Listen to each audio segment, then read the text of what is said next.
Fathers, what moment made your life fall apart? I never thought I would be the dad telling the story, but here we are. My whole life came apart over a single birthday cake. Ethan was turning 9. I spent the whole night before decorating the kitchen. Blew up balloons, even learned how to make his favorite chocolate fudge cake from scratch. His mom, my ex, was supposed to drop him off at 10.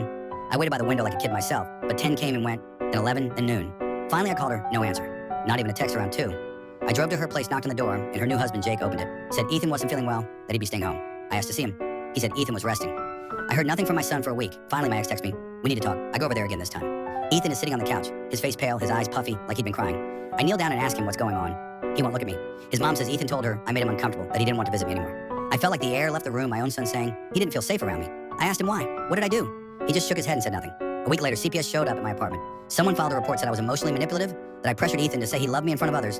The report was anonymous, but I knew it had to be Jake, this man who barely knew my son, who suddenly became the gatekeeper to his childhood. The investigation lasted months.